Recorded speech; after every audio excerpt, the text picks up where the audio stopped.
Good morning, students. Today we will start this new chapter, data handling. Okay, so data is what? Data is actually a numerical information about anything.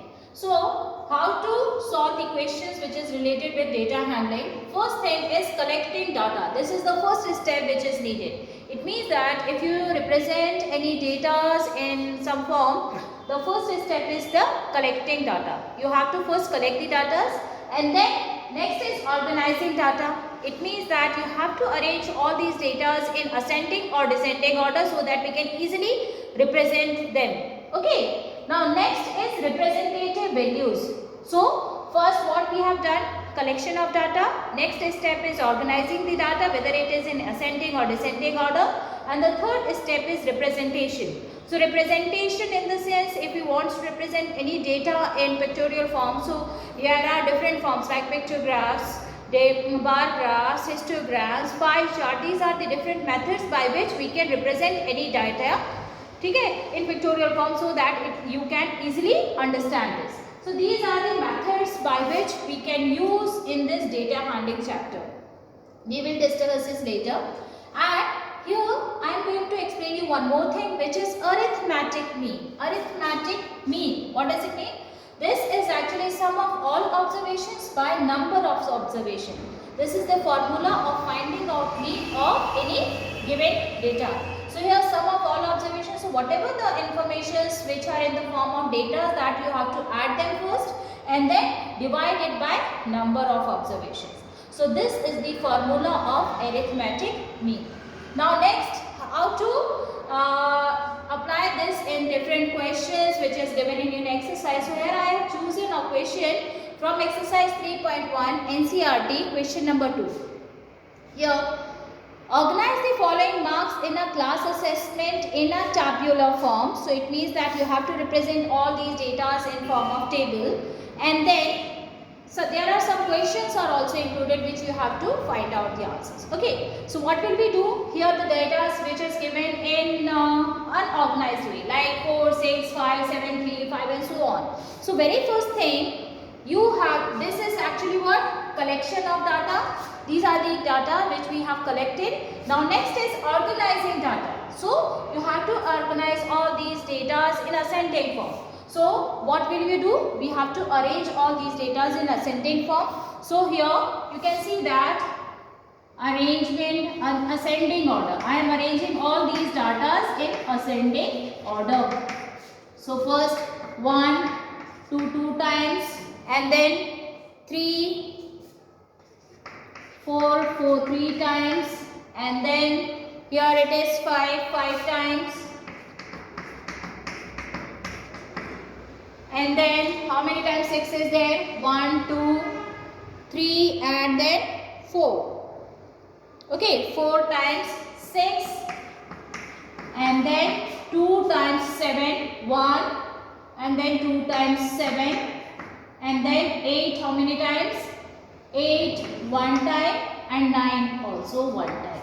So like this, very first thing you have to arrange all these data in ascending order. This part is over now.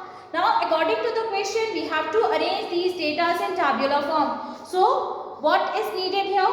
First column is for marks, second is for telemarks, and the last one is frequency. So telemarks, it means that how many times this data occurs. So here you can see that 1 occurs only one time. So draw only one line, and here frequency, it means that how many times the particular number occurs. So here 1 occurs only one time. So here its frequency is 1.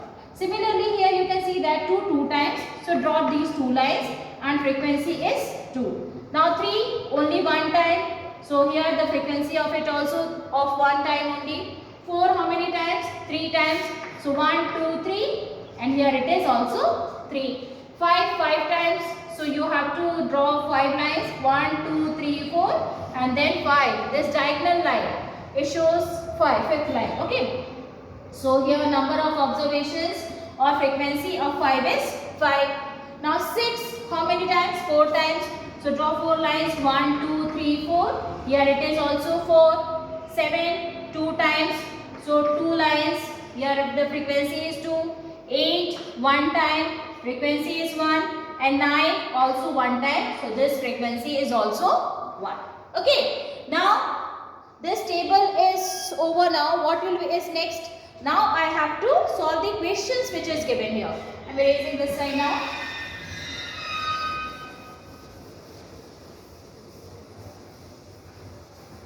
Okay, so here first question is, which number is the highest?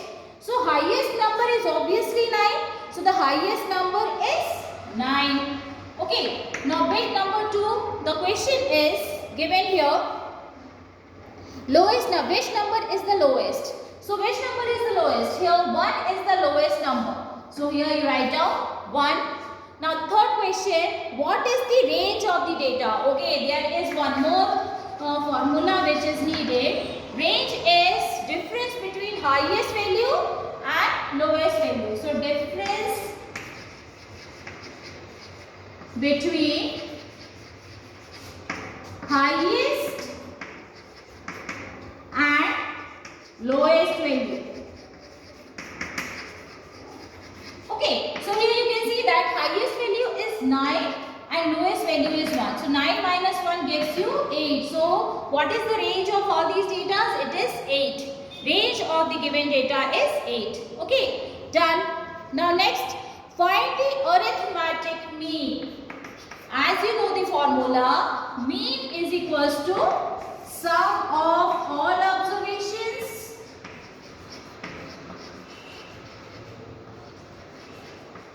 and number of observation.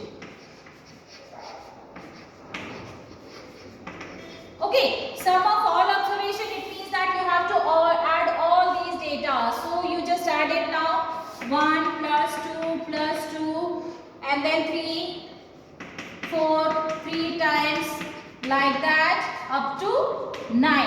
And the total number of observations, now you count the number of observations here. 1, 2, 3, 4, 5, 6, 7, 8, 9, 10, 11, 12, 13, 14, 15, 16, 17, 18, 19, 20. So the total number of observations are 20. If you add them all, you will get 100. Okay. 1 plus 2 plus 2 plus 3 plus 4 plus 4 plus 4 plus 5, 5 times plus 6, 4 times plus 7, 2 times and then plus 8 and plus 9. You will get 100 by 20. Now do the cancellations. So the arithmetic mean of the given data is 5. So like that we are going to solve all these questions which is given in this exercise. Thank you.